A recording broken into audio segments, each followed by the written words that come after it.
Well, welcome. I'm James Pindle. I'm a politics reporter at the Boston Globe, and I want to thank you for joining us today for this session on webinar of what comes next. The 2020 presidential. We'll discuss everything that happened last week and how we're going to move forward from here, at least in terms of politics or what we think is going to happen. The future for the next 4 years might be a tad bit more predictable. But before we get started, I want to welcome Dan Sensi from Solomon, McCowen, and Sensi for some opening remarks. Dan, over to you. Thank you, James. And thank you to the Boston Globe and its political reporting team for this in-depth coverage of the candidates and key issues that drove historic voter turnout this year. I'm Dan Sensi, CEO and Managing Partner of Solomon, McCowen, and Sensi. We are a strategic communications firm providing senior level counsel to clients at the intersection of public policy and business. We are proud to partner with the Globe to bring thought leaders and important conversations like this one to the virtual table. Here we are, more than a week after the election, at a time that should be the start of an orderly presidential transition of power, and many of us are wondering what comes next. Will our democratic norms and institutions hold? Can we depoliticize COVID to stop the spread and effectively distribute a successful vaccine? How do we maintain the momentum to eradicate racial and economic inequities? Ultimately, how do we unite a deeply divided electorate so we can move forward together as a nation? A free and unfettered fourth estate has been a cornerstone of American democracy for over 240 years. And yet, it could be argued that never before has the job of reporters, editors, and publishers at outlets like the Boston Globe been more critical, more vital to our country's collective physical health and the health of our democracy. I know this will be an engaging conversation. I'd like to thank James Pindle and the Globe colleagues for being with us this morning. And thank you all for joining us once again. Now, I'll turn it back over to James to introduce our panelists. Thanks to Solomon, McCowen, and Sensi for their continued support of programs like this. Before we jump in, I want to remind the audience that you can submit questions to the panel throughout this session using the Q&A button at the bottom of your screen. And we have people who are monitoring that, and we want to get to your questions, and I want to get started. First off, I want to introduce my co-panelists here. They're from our Washington Bureau. They're all national political correspondents. Liz Goodwin is also a deputy national, also our deputy Washington Bureau chief. So she's there, you can say hi. We also have Jasmine Uea, who's been covering a lot of our new Battleground series, and we'll talk a little bit more about that. And she did some excellent work. And by the way, you should read her story. I know I'm promoted, but read her story about exactly the implications of this non-transition transition on national security. It's really well done. And then we have Jess Bidgood, who you can tell is not at home or at the office, but is on the road in Georgia. You may have heard there's a few things happening in Georgia the next 6 or 7 weeks. Is that right, Jess? That's right. That's right. The political circus has descended on Georgia, where there's going to be 2 runoff elections that could determine control of the Senate if Democrats can pull off a win in both of them. That because we have a lot of questions. I gotta say, over the next course of the next few minutes here, I'm going to have some opening questions to get our heads around exactly what happened in the last week or in the last year or so with our lives, all of us, including our audience. And then I want to get to a lot of questions from subscribers. We've done a few of these Zooms here. I've never seen such good questions, so I really want to spend a lot of time on that. And then we'll close out. But again, for the audience, you can use the Q&A function if you have more questions. And also, I want to remind you, this is being recorded. And lastly, and most important, make sure you take a moment to mute your cell phone because you don't want to disturb the, oh, I guess we don't do that anymore. We're virtual. That was my joke for today. I won't do any more, I promise. Anyway, that said, I want to talk a little bit about what exactly did we learn this last week.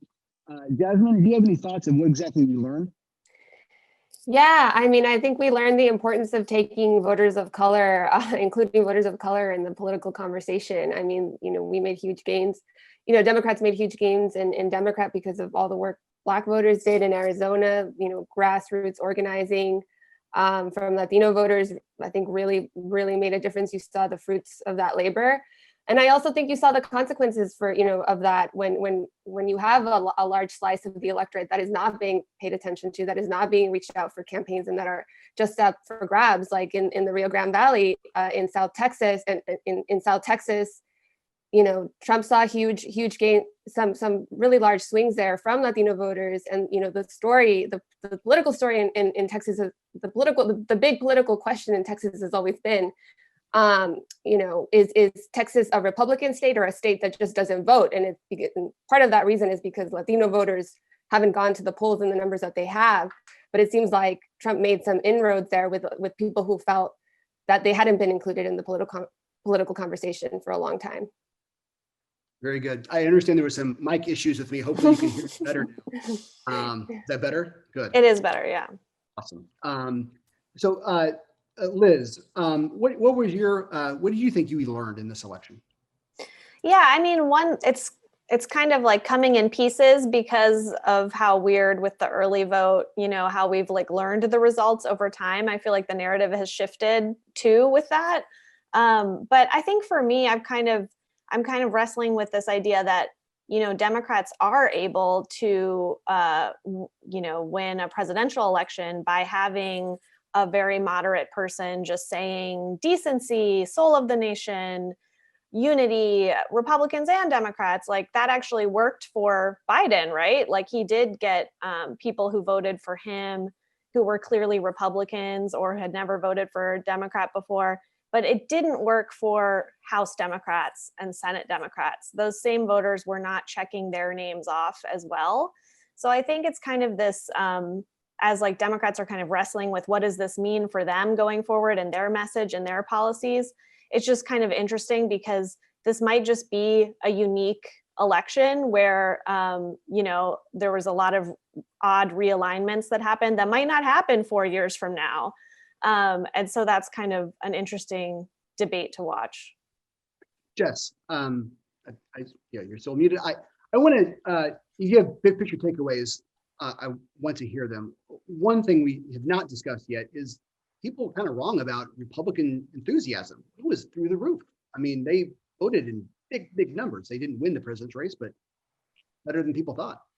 Yeah, absolutely. I mean, I think that's one big takeaway of this election. For a long time, the conventional wisdom has been that high turnout elections help Democrats up and down the board.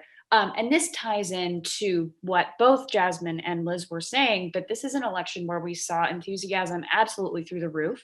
And that didn't necessarily only help Democrats. Republicans were able to turn out voters who maybe hadn't been their voters before, hadn't always come to the polls before, and notch real wins, either in the form of just enormous margins for Trump in parts of the country where you might not have expected it, and also in sort of some of those tough House races that Democrats kind of wrestled from Republicans in 2018. Republicans were able to get those back. So I think for me, one of the big takeaways is simply that really high voter turnout benefits both sides, not just Democrats. Well, it benefits both sides when they invest in these communities. Yes, absolutely. And the stakes felt high, I think, for a lot of Americans. Wasn't that what really kind of drove this? I mean, oh yeah, I think on to Jess's point about both sides being fired up. I mean, we did a piece together looking at the mood among Democrats versus Republicans, and Democrats would feel, in our just anecdotal kind of reporting, they felt so anxious. Everyone was like, oh my gosh, I don't know what's going to happen. I don't believe the polls. And this is scary. And then you would talk to Republicans and they felt much more confident because Trump had pulled it out last time. But they would say, this is the most important election of my lifetime. I am so scared for what could happen if Biden wins. It did not at all feel like Republicans felt less scared than Democrats when you would just talk to actual base voters. I don't know if that was y'all's experience as well, but that really stuck out to me, that this idea that, oh, Biden's less scary to them because he's seen as less liberal or whatever. That is not something I heard from actual like true base, like Trump fans. Maybe like suburban Republicans, yes, but there was a lot of fear. I agree. I agree. And now that I'm in Georgia, I think I'm seeing the sort of what that means after Election Day, which is just that this is a country that is deeply divided. And right now, it feels like there's two worlds playing out right now. One in which Biden won the presidency, and one which is taking hold among the Republican base and even among kind of the Trump base, but even among Republicans who I wouldn't necessarily have expected to feel this way, who deeply are disputing the very idea that Biden won, and are really going all in on these lawsuits and challenges, and are very, very concerned about what the prospect of the like illegitimate Biden presidency that they see in their mind could mean for this country. That said, there's been no evidence whatsoever of significant or even fairly small voter fraud. This is kind of a myth that's being perpetuated, but it's one that's really taking hold around the country in a way that I've been finding quite surprising since getting to Georgia yesterday. Right. And some of the Republicans, voters that I would speak with, who were really concerned about the country and concerned about the future of their children's future being at stake, would also delve into QAnon conspiracy theories. And the reason they were afraid is because they thought falsely, wrongly, that Joe Biden is a pedophile and that Trump is saving us from the deep state, or is being targeted by the deep state.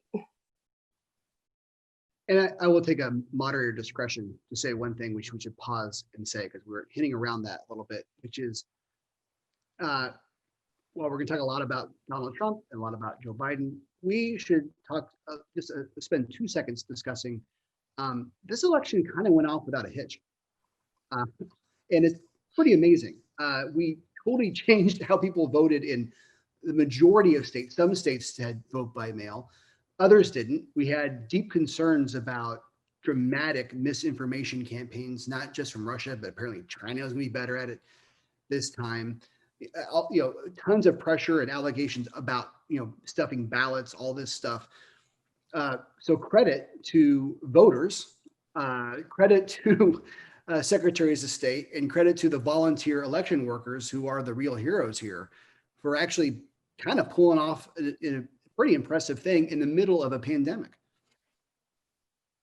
Yeah. I mean, going into this election, there were absolutely concerns that there would be, enormous lines at the polls on election day, and all sorts of kind of administrative issues that come from what you described, this big shift from in-person voting to a much wider use of absentee voting, and that we did not see.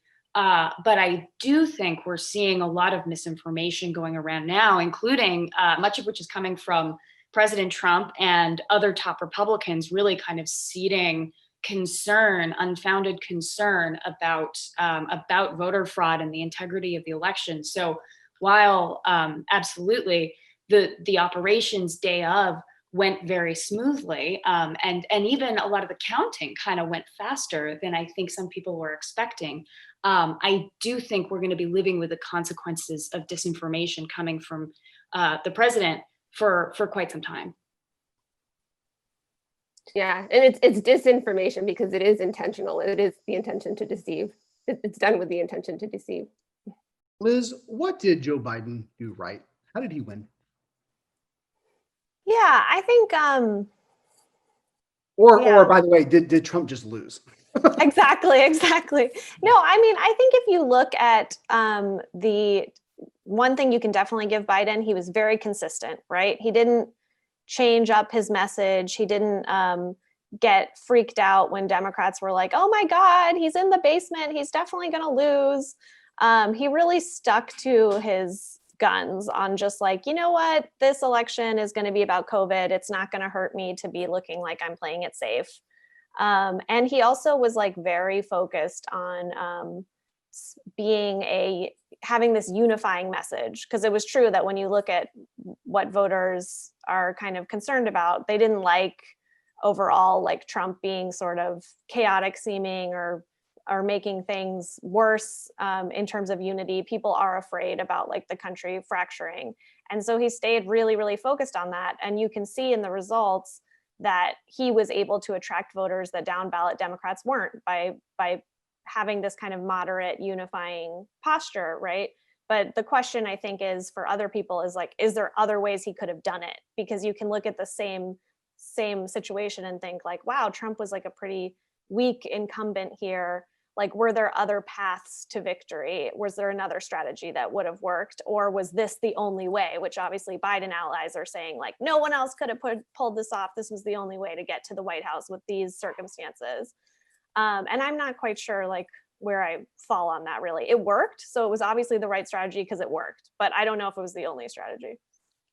I want to talk, that is controversial, and I want to toss that out because, and I know my friends are going to hate me now for this, but let's do this, Jess and Jasmine. Who wants to take this up? There was some smart Warren people who were saying, you know what, I was wrong. I don't think Elizabeth Warren could have won this election. Bernie Sanders may not have been able to win this election. This was so tight. This is not a landslide. Either one of you want to take that up? Could only Biden have won this? I think Jess would be in the best position to answer, having trailed Warren since the early days. But yeah, go ahead.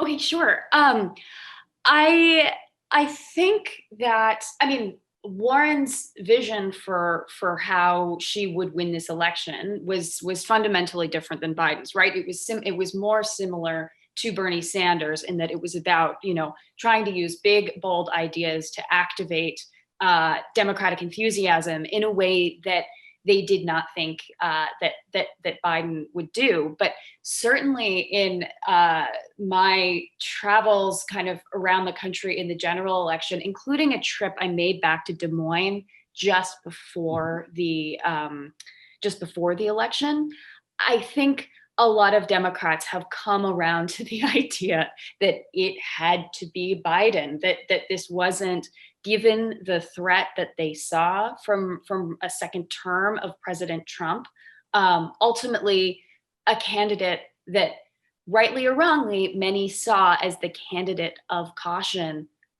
was the way to defeat President Trump. And clearly he did, right? So I think a lot of Democrats are feeling like they made the right choice. It's not voters in Iowa or New Hampshire that made that choice in the primaries. It was the voters of South Carolina. It was Black voters who really stood up and said, Biden is the choice for us, and that's what reordered the primary, of course. But I think I have not heard too much from Democrats saying, "Oh gosh, I really wish we had gone with Warren at this juncture." And even the kind of like Bernie would have won people. I haven't heard so much from them either. I think there's a more robust debate about down ballot candidates, about whether or not kind of embracing a more progressive vision could have helped candidates on other parts of the ballot. And that's a debate that I think we're going to see playing out for a long time. But as far as at the top of the ticket, my sense is broadly Democrats are feeling pretty good that they went with Biden, whether or not they had embraced him at the beginning of this process. Look, I think overall in this question, I think Trump lost more than Biden won, but you do have to give Biden credit, particularly in the context of other candidates who've run tactically from March until last week. He ran a pretty much perfect campaign. He obviously outraised the sitting president. He had a message that was not inspiring necessarily, but it was consistent. And there were some moments, and we don't talk about this enough, there were some moments where this campaign totally could have been derailed. You can think about the moment, how he handled a sexual assault accusation from a former staffer decades ago, and how he handled that ended up being pretty good. The moments when sometimes these protests turned violent in the wake of George Floyd. Republicans were itching. They were all over Fox News nonstop to try to make this the defining issue of the campaign. And Joe Biden had diffused it enough in his words that when there was a late police shooting late in the campaign in Philadelphia, of all places, Republicans couldn't even do much with it. You can go tactically. He got Republicans on board. I mean, a number of things went perfectly well for Joe Biden. And then again, it wasn't exactly a resounding win. So he needed those tactical things. I want to start getting to the questions from our readers. I don't know who wants to handle this, but it's a relevant question right now. A lot of people's minds. From Jean Chesser. And she asks, how is it that the media calls a winner in the presidential election? Does anyone want to take that up? James, you were saying you kind of had some thoughts on this. Maybe Nice. you could explain it. Yeah. I mean, look, it's a great question. There is a process. Remember, the president's actually not elected until the Electoral College meets in December. But it is kind of a weird quirk in the American tradition that you see the numbers. At some point, either a candidate concedes, which is kind of how a lot of this happens down ballot. If you're running for city council, the newspaper is not exactly going to, call the election necessarily, but someone may concede the election. Okay, we have a winner. But the other one is that it's sort of a weird thing about American politics is that the media does traditionally say, well, we see this, we project this is probably how this is going to work, and we have a winner. One thing I will step back and say is I think one thing that everyone's going to criticize the media every single cycle. I have some concerns, but I think overall on the big stuff, I think the media actually did it right this cycle. And I'm curious on other people's thoughts, but I mean, I think there was a poll that showed that 61% of Americans did not believe that we will have a winner on election night. And that is a change for most people's lives. And I think folks were kind of used to that idea. Okay, we have no one else want to chime in on that one. Okay, fine. I do want to move to another question. This was for Jess. What's your read on Georgia's Secretary of State's actions? Will he ultimately cave to party pressure, or does he seem determined to handle the recount and the certification of ballots as business as usual? And for context, every single sitting member of the Georgia House of Representatives has called on him to, I believe, to resign, as did both senators. He's got a lot of pressure, and he's a Republican. What do you think, Jeff? Yeah, so Secretary of State Raffensperger is in a really interesting spot right now. And I think the best way to sum it up might be in from a conversation that I had with a couple of like diehard Democrats here in Columbus, Georgia, which is where I am right now. Last night at a Jon Ossoff rally, I was chatting with them last night about how they're feeling about the runoff and kind of what they have to do, what they feel Georgia Democrats have to do to win them. And one of them said to me, I never thought that I would be sitting here cheering on Brad Raffensperger, but here I am. Like, it feels like he's what's standing between us and, spiraling doom. So he has found himself for the past few years, he has been no hero to Democrats. They have had plenty of complaints about the way Georgia's election system is run here. But he has found himself in the crosshairs of Kelly Loeffler and David Perdue, the Republican candidates running for Senate here, as well as you said, the rest of Georgia's Republican delegation, all of whom I will point out were, on the same ballots that they are claiming were kind of riddled with fraud and other issues. So far, he seems to not want to get caught up in a political fight here. He seems to want to do this kind of by the rules, check off the right boxes, and keep this fairly nonpartisan, which is something that I think we're seeing from elections officials around the country, whether or not they are Democrats or Republicans. A lot of them are elections officials first who believe in the system that they have been charged with upholding. So far, he seems to be, he's certainly resisting the calls for him to resign. He has called for this kind of limited hand recount and audit process that's going to begin over the next few days. And it seems like he's willing to kind of resist these calls from members of his own party to do more than that. But he certainly has acknowledged that he's in a funny spot. And as I said, Democrats certainly are acknowledging that they didn't expect him to like be their hero here. But they're very supportive of what he's doing and how he's handling it at this point.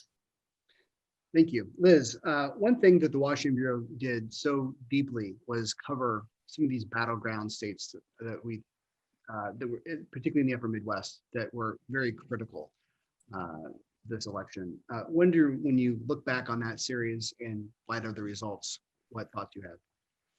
Yeah. So yeah, we looked at Michigan, Wisconsin, Pennsylvania, and Ohio. And the thought was basically, Trump flipped these states, and it's going to be hard for, anyone to unseat him without flipping him back. So how are people feeling there? How's it going? Dive deep and really try to like get at individuals' experiences in these states. And one thing that's kind of interesting now is just how the map looks really different. Like, it's true that Biden could not have won without flipping back Michigan, Wisconsin, Pennsylvania, but he didn't get Ohio back, which is like, it's pretty unique for a president to win without Ohio. And he was able to broaden the map in Arizona, Georgia, just like stunning developments. If you had told people that, 8 years ago or whatever, those were states Obama didn't even win in 2008 with his much bigger map, Democratic map. But yeah, I think I went to Erie for one of them, for one of my stories. And that was a place that had always been traditionally Democrat and had flipped to Trump. And he went there promising to bring back jobs. He talked a lot about refugees because there's a refugee population in Erie, Pennsylvania. It's all the way on the west of the state. And that was just, powerful for people. I guess people responded to that a lot. And that is one of the few Obama-Trump counties that flipped to Biden, because really a lot of what we saw, I think, in more like rural areas is there was no flipping. It's not like Biden won by being Obama again and getting more white rural or white small town people to vote for him. He really won by running up margins in the suburbs, flipping some suburban counties. And so that's kind of interesting, is that like, I feel like parties are always fighting the last war, and it's like, how can we get Ohio back? Or how can we, and it's hard to think when like, what if the paradigm just shifts? Like, what if Democrats just win Georgia or whatever? Like, and so that was kind of interesting, is like Biden did manage to get his margins up with white non-college educated voters. And I don't think he could have won without doing that, but he did it by a much smaller margin than anyone would have expected you could do and still win. So just seeing how that's shifting, I think, is something we're all looking at and watching for. That's right, Liz. It's the first time since 1960 that Ohio has not gone with. Oh, I'm glad you have that stat. I was wondering what the stat was. Jasmine, as to Liz's point, we are seeing a shift on what battleground states are. Do you think we'll see and talk about different battleground states in 2024? Yes, definitely. I think that definitely North Carolina, a lot of energy there, and Texas, I think, is going to be a huge battleground for both Democrats and Republicans for the same reasons that I mentioned a little bit earlier. But in Texas, I was really struck by how competitive it became. I'm from El Paso. I'm from Texas, so I've been hearing, since I was a little girl, that it's going to turn blue, and it's really hard for Texas to actually believe that. So it's like been 20 years or something like that. And so, but you did see this record turnout and a lot of enthusiasm. But once I was there, I did see that urban-rural divide was just so stark. The enthusiasm was really high from both sides. And there, again, like I said, there's a lot of voters there. There are persuadable voters there because they're voters that haven't been included in the process traditionally, and often they are Latino. But there's also growing Asian American populations in the cities. So you're seeing a lot of coalitions between Asian Americans, Latinos, white college educated white people. So it's really interesting, the dynamics that are taking place in the cities. And so, yeah, so it was really interesting. I for the battleground series that I did at the beginning, the state that I was in was Ohio. And I, you know, traveling through that state, I was looking at the opioid crisis and how it was playing out there, and telling that story through these group of guys who opened a gym and were trying to help people with addiction issues, you know, through the opioid crisis. And a lot of their efforts, you know, they were working with law enforcement officials on these pretty progressive strategies to get people jobs, you know, not avoid having people avoid jail time, but they couldn't label it as such, and they couldn't talk about Trump, and they didn't want to talk about the president. They didn't want to get politics involved because they felt that that would really hinder the progress they were making on so many fronts. So I could tell even then, you know, it just seemed like Ohio was just going to be really red this time around. So I wasn't really surprised by the result there.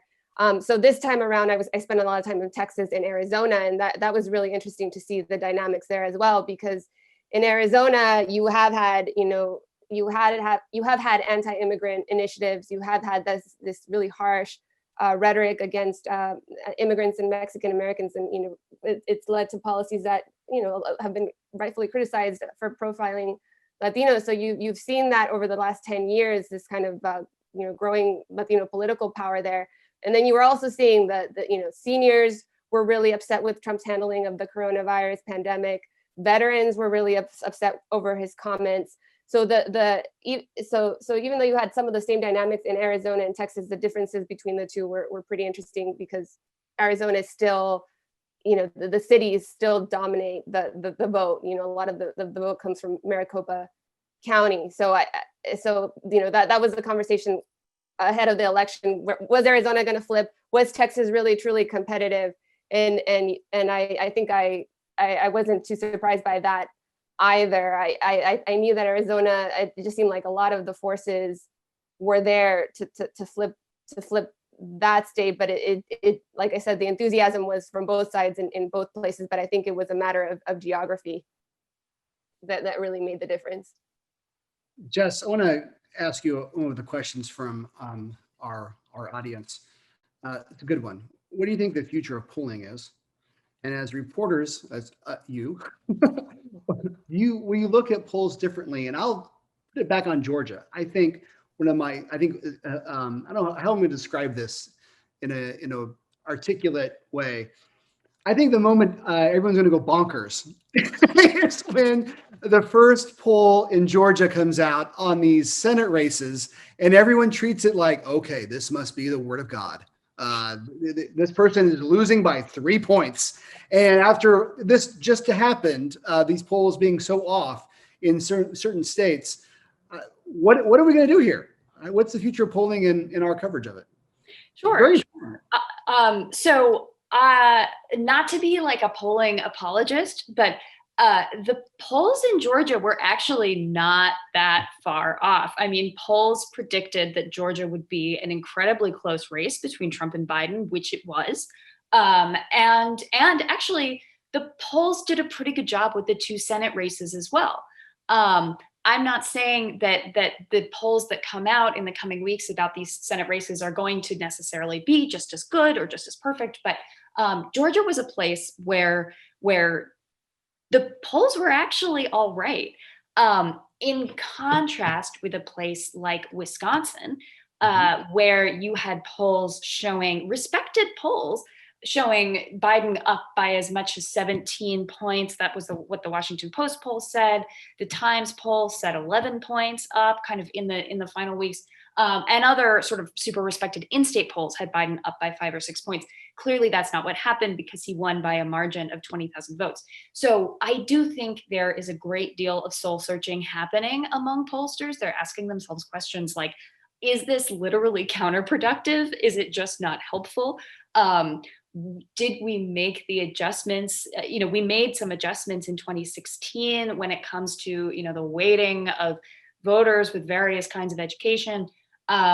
What more can we do? I think there's a lot of questions that they are thinking through. And I think for us, we always tried to ground our reporting in just that, in on the ground reporting. polls can be helpful, but they're not nearly as useful, I think, as looking at actual election results, both from previous presidential elections and recent midterm elections, even local elections, and talking to people in these places about what's happening in their lives that can influence the way they vote. So I think as cautious as people were about polls in 2020, they're going to be even more cautious going into 2024. And I'm very curious to see, what future changes pollsters make. I think fundamentally in a lot of states, what we saw was that support for Trump was severely undercounted. In some cases, it was undercounted among white voters. In many cases, it was undercounted among non-white voters.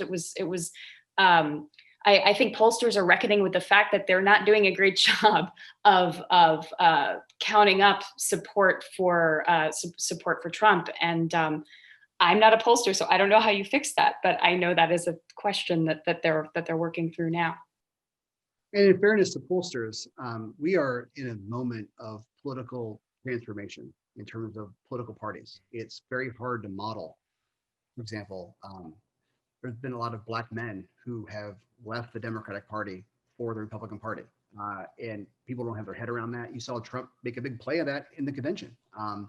And it's a growing problem for Democrats. And I don't think we even understand what they can do about it. That's just one example. There are many examples of how this is a changing electorate, particularly in terms of the political parties. Worth pointing out, though, still that 9 out of I think these sort of solid AP exit polls show that it was either 10 out of 11 Black voters or 9 out of 10 Black voters still voted for Biden. The trend line is, yes, high number. The trend line has been going down since 2008.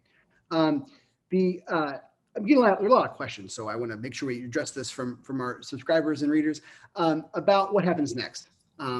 I think our questions are really based towards Donald Trump. What's going to happen next? In terms of logistically speaking, over the next 2 months, what is the one thing to watch?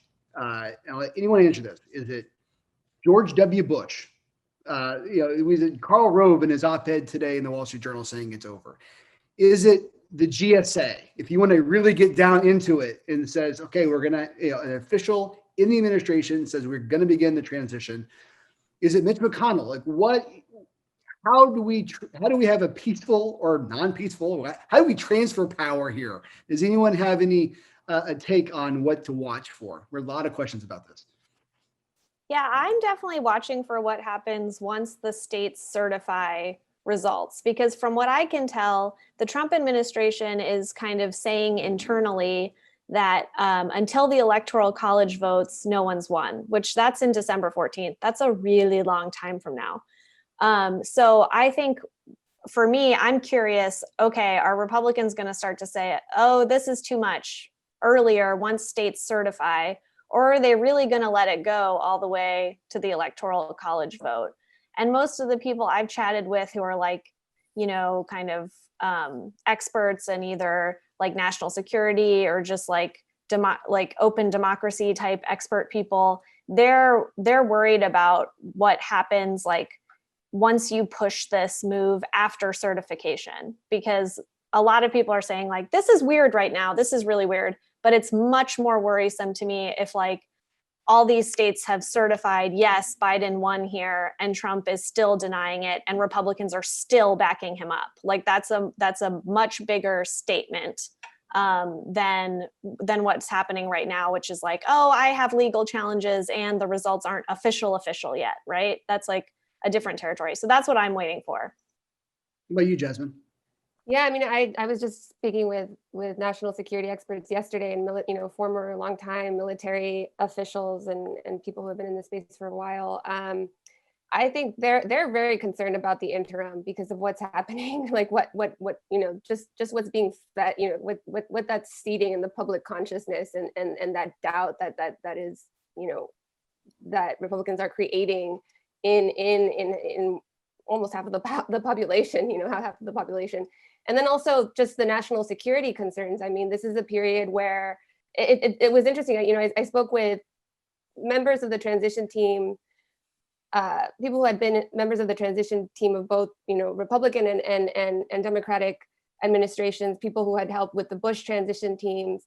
And they said, after 9/11, there was a very clear understanding that we needed to speed up this process, that we needed to get the incoming presidents up to speed on the national security issues, on military and covert operations around the world, because these are, even access to these intelligence briefings are important because they're cumulative. They build on each other, so they have to be ramping up the knowledge. Even 2 months isn't enough. So I think they're very worried about making sure that the incoming administration is prepared to do the job on day one when it comes to these national security concerns. And even members of the Bush transition team, started preparing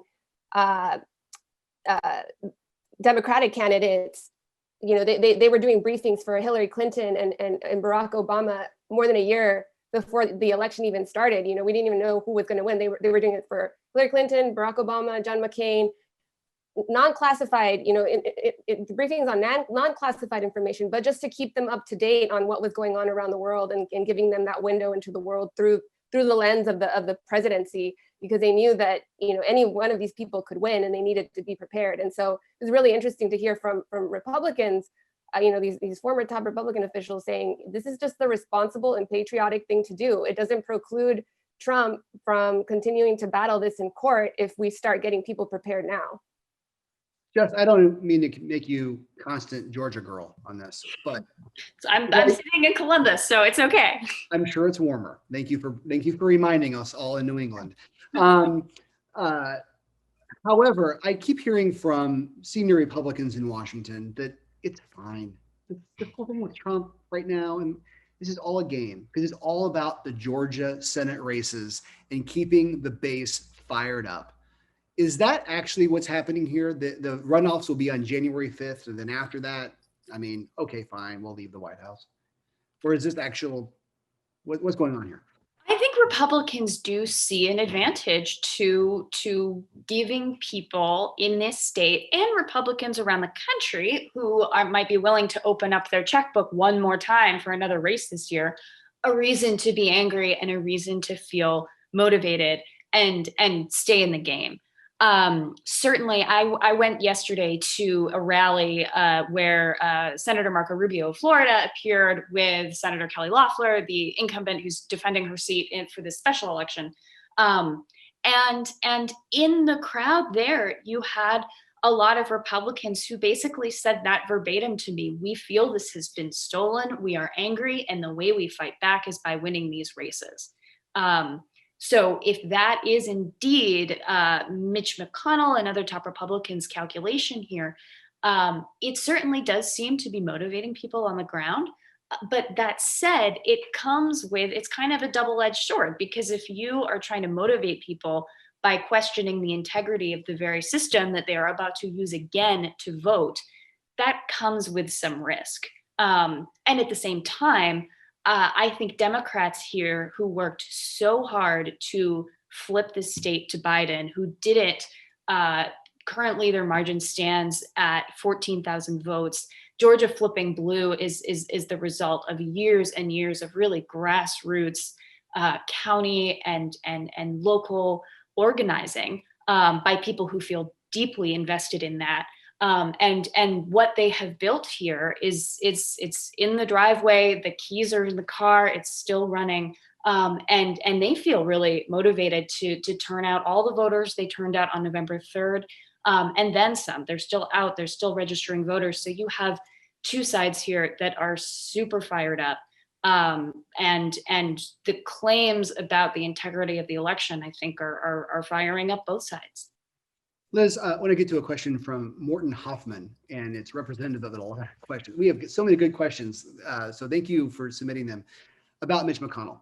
And one thing that kind of bugged me, I'll be honest, and I'm obviously wrong about this, but what bugged me, I believe in the first presidential debate for the Democrats, the first one this cycle, I think the first question, or maybe it was the last question, but a lot of time was spent on Mitch McConnell.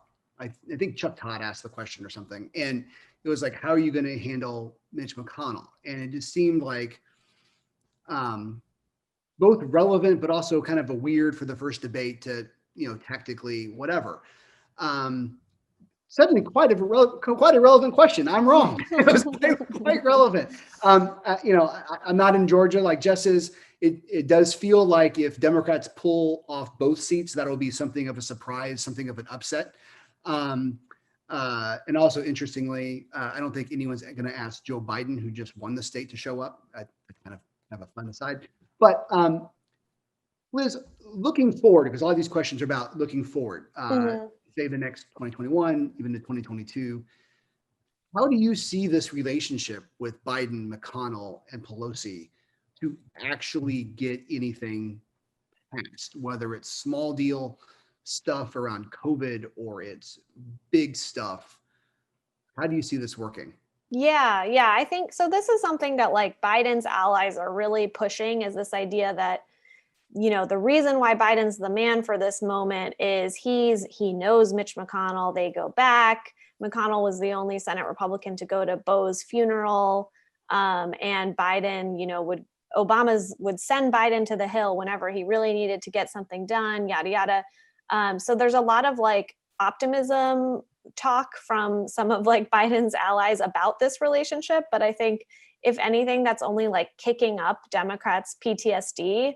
Like they, you talk to a Harry Reid person or someone who worked for Reid or anyone who was kind of in the Senate, 2012 to 2016, and they're just like so traumatized, and they just think that is delusional, and that McConnell has no incentive at all to work with Biden, and that there's a midterm in 2 years, and they're going to want to run on the idea that Biden's not doing anything and everything he wants to do is insane. And it just doesn't really seem like McConnell has a political incentive to, help on a transportation bill, or maybe, I don't know how far this is going to go, but there's an open debate about whether there will even be more COVID aid, even though it's obviously incredibly sorely needed, like for these states and localities. But I don't know, like that's the one thing I could kind of see happening. Like if people are like laying off firefighters because there's no local money because they're so broke, and like, would McConnell hold the line on that? Like that, I don't know. And I think there's smart people who are saying maybe there'll be one COVID relief bill, and that's the only thing that's going to happen in 2 years. And Democrats are going to just have to try to get anything they want attached to that bill. And then House Democrats are just going to be sending like messaging bills about like everything, this bill says that everything is beautiful forever or whatever. And it's not going to matter. It's just going to lay on McConnell's desk. And that's going to be the state of play on the Hill. Thank you. One last question from a reader from Lynn Palermo. Based on your reporting, your interviews, your observations, where do you see the greatest potential for knitting this divided country back together? Does anyone have any thoughts? That's a good one. That's an important one. By the way, there's an optimistic premise there. And we can knit it back together, but is there anything there? Well, I would say I do think Democrats are right. I've just been talking to Democrats a lot because I'm writing a story about the internal debates. And they look at the fact that in Florida, a $15 minimum wage passed with flying colors while Trump is getting reelected by like 6 points or something there, right? And the only time Trump brought up a $15 minimum wage is in a debate to say it was a crazy idea. So this is something that I think there is way more agreement on than the way that the party divide suggests. Something like, better working conditions for people, higher wages. And this is also what Elizabeth Warren and Bernie Sanders were preaching, right? This idea that economic populism could cut across these divisions within parties. But I think what's hard is that people are just so tribal that even if you hear a great idea, you're just like, oh, but it's coming from that person, and that person's the literal devil. And that's the part that I don't have an answer to. I don't think we can get to that unless we do something about the disinformation. I think there's going to have to be like you know, there has to be a revival of some of these conversations about tech and how we better regulate tech companies, social media platforms. That's interesting, Jess. I mean, I do think that is one area where you can see a McConnell or people from the political divide coming together and saying, It used to be a bipartisan issue for a really long time, you know, like, so there I was was like, bipartisan. yeah, I was saying specifically what your last point there, Jasmine, which was on tech companies. I do think that we can see. Yeah. I don't know what you think about that, Jess, but you know, Facebook and Twitter are being hated by everybody now.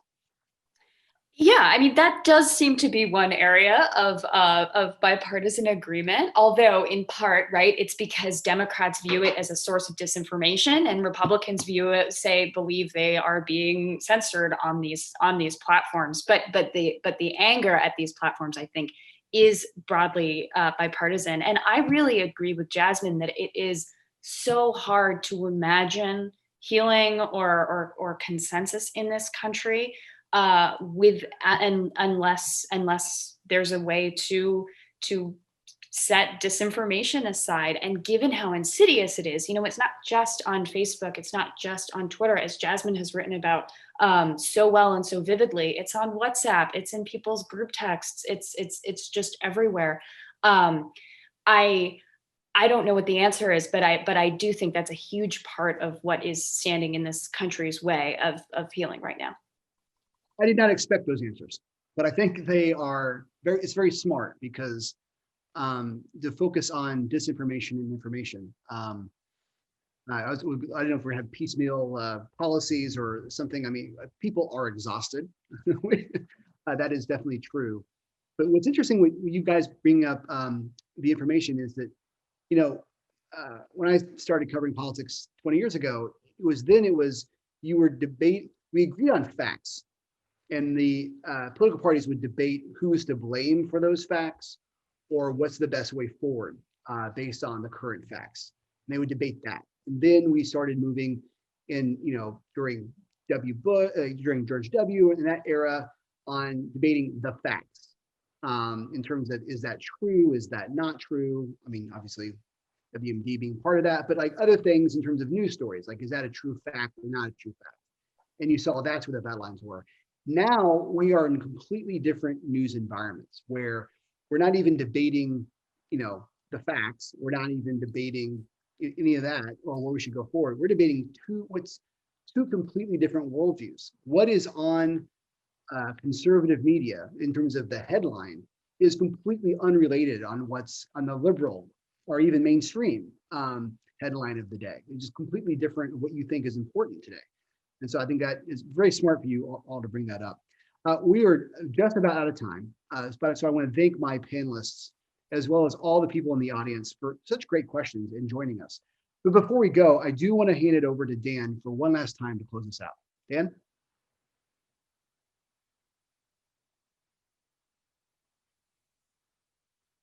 Thanks, James. Thank you for leading a terrific discussion. Thank you, Liz, Jess, and Jasmine for your valuable insights. We appreciate your tireless efforts and hope everyone attending here will continue to support journalism, so the individuals you've heard from here today continue their invaluable work. I really appreciate today's conversation, and I hope we keep talking about issues that matter, and more importantly, listening to each other, especially to different points of view. On behalf of all of us at Salomon, McCown & Sensi, thank you for joining us here today. Have a wonderful afternoon. Thank you.